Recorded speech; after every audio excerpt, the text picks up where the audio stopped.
का वह निजी और शाही दरबार था जहां अवाम को आने की इजाजत नहीं थी। यहाँ केवल बादशाह के सबसे खास मंत्री, अमीर उमरा, रणनीतिकार, सेनापति और विदेशी मेहमान ही कदम रख सकते थे। दीवान ए खास की भव्यता का अंदाजा आप इस बात से लगा सकते हैं कि किसी जमाने में इस पूरे महल की छत लकड़ी या पत्थर की नहीं बल्कि ठोस चांदी की बनी हुई थी। इसकी सफेद संगमरमर की दीवारों पर सोने का पानी चढ़ा था और फूल पत्तियों की बनावट में असली माणिक, नीलम, पन्ना और पुखराज जैसे बेशकीमती रत्न जड़े हुए थे। आज वहाँ दीवारों पर केवल वो खाली निशान और गड्ढे बचे हैं जिन्हें बाद में लुटेरों ने खुरच कर निकाल लिया था। इसी दीवान ए खास के बिल्कुल बीचों बीच रखा जाता था दुनिया का सबसे महंगा, सबसे आलीशान और सबसे चर्चित सिंहासन, तख्त ए ताउस, जिसे दुनिया मयूर सिंहासन के नाम से जानती है। यह सिर्फ बैठने की जगह नहीं थी, यह मुगलों की अकूत दौलत का सबसे बड़ा सबूत था। शुद्ध सोने, चांदी और अनगिनत हीरे जवाहरात से बनी इस मसनद को बनाने में उस दौर में करोड़ों रुपए खर्च हुए थे। इस सिंहासन के ऊपरी हिस्से पर हीरे मोतियों से जड़े 2 मोर बने हुए थे और इसी तख्त ए ताउस के ठीक बीच में जड़ा था मुगल सल्तनत का सबसे बड़ा गुरूर और दुनिया का सबसे नायाब हीरा, कोहिनूर। जब बादशाह शाहजहां अपने शाही लिबास में इस तख्त पर बैठते थे तो उनके मुकुट और सिंहासन की चमक से पूरा दीवान ए खास रोशन हो उठता था। लेकिन वक्त की सुइयां हमेशा एक सी नहीं रहती। जिस महल ने दौलत और शानो शौकत का चरम देखा था, उसने बर्बादी का वो खौफनाक मंजर भी देखा जिसकी कल्पना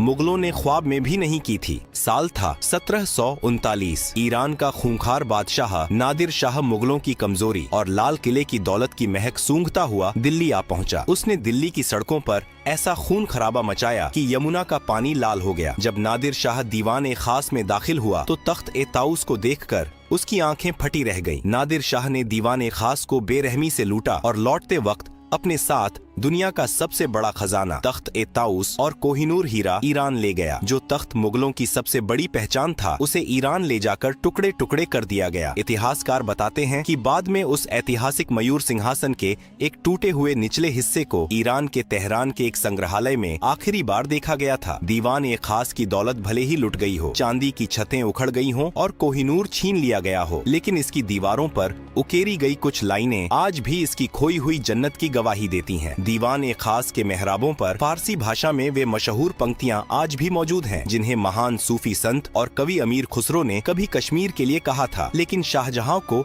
वे इतनी पसंद आईं कि उन्होंने इसे अपने इस महल में लिखवा दिया। अगर फिरदौस बर रुए जमी अस्त हमी अस्तो हमी अस्तो हमी अस्त, अर्थात अगर इस धरती पर कहीं स्वर्ग है तो वो यही है और बस यही है। भले ही आज वो कोहिनूर जड़ा तख्त ना रहा हो, लेकिन जब आप उन सफेद संगमरमर के मेहराबों के बीच खड़े होकर इन लाइनों को पढ़ते हैं तो एक पल के लिए आप मुगलों के उस वैभवशाली दौर में पहुंच जाते हैं जहां सचमुच धरती का स्वर्ग इसी लाल किले के अंदर बसता था। दीवान ए खास की उस जन्नती और चकाचौंध से भरी दुनिया से जब हम लाल किले के और भी अंदरूनी और नितांत निजी हिस्सों की तरफ बढ़ते हैं तो वास्तुकला एक अलग ही रंग में रंग जाती है। इस्लामिक वास्तुकला में जन्नत का तस्वुर बिना बहते हुए पानी और बागीचों के अधूरा माना जाता है। शाहजहां जो बेहतरीन काम के मुरीद थे, उन्होंने अपनी इस दिल्ली की जन्नत में जान फूंकने के लिए एक ऐसी नहर का निर्माण करवाया जो लाल किले के महलों के ठीक बीचों बीच से होकर गुजरती थी। इसे नाम दिया गया नहर ए बहिश्त, यानी स्वर्ग की नहर। यह कोई आम पानी की नाली नहीं थी। यमुना नदी के पानी को एक खास तकनीक से लाल किले के अंदर लाया गया था। यह नहर ए बहिश्त संगमरमर से बने महलों के फर्श के बीच से खूबसूरत फव्वारों और फूलों की क्यारियों को चूमते हुए गुजरती थी। दिल्ली की झुलसा देने वाली गर्मियों में जब यह ठंडा पानी महलों के अंदर बहता था तो पूरे महल की आबो हवा वातानुकूलित हो जाती थी। पानी के बहने की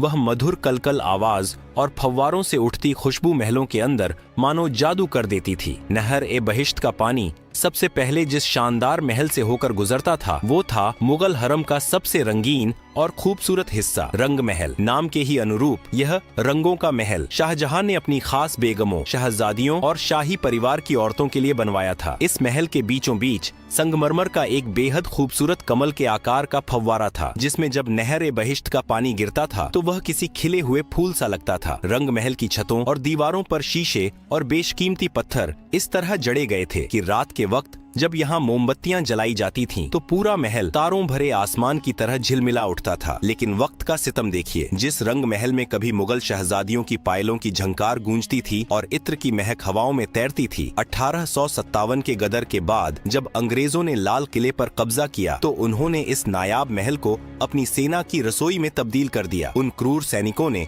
दीवारों पर जड़े सारे कीमती पत्थर और शीशे खुरच कर निकाल लिए और उस जन्नती महल की दीवारों को धुएं से काला कर दिया। रंग महल के ठीक बगल में एक और शानदार इमारत खड़ी है जिसका नाम है मुमताज महल। शाहजहां ने इस महल का नाम अपनी सबसे महबूब बेगम मुमताज महल की याद में रखा था, जिनकी मौत इस किले के बनने से कई साल पहले ही हो चुकी थी। मुमताज महल भी शाही औरतों का ही निवास स्थान था। यहाँ की निजता इतनी सख्त थी कि मुगल बादशाह और कुछ खास शहजादों के अलावा परिंदा भी यहाँ पर नहीं मार सकता था। लेकिन इस महल की तकदीर में भी एक गहरा दर्द लिखा था। जिस महल को प्यार की निशानी के तौर पर बनाया गया था, अंग्रेजों ने उसे ही एक खौफनाक कारागार में बदल दिया था। आजादी की लड़ाई में न जाने कितने ही क्रांतिकारियों ने इन संगमरमर की दीवारों के पीछे बेड़ियां पहनी थीं। शाही औरतों के इन महलों के पास ही मुगल बादशाह का अपना सबसे निजी और खास महल था, जिसे खास महल कहा जाता था। यह शाहजहां का अपना निजी महल था, जिसके 3 मुख्य हिस्से थे। पहला था तस्बीह खाना, जहां बैठकर बादशाह अपने खुदा की इबादत करते थे, तस्बीह माला पढ़ते थे। दूसरा कमरा था ख्वाबगाह यानी सपनों का घर, जो मुगल बादशाह का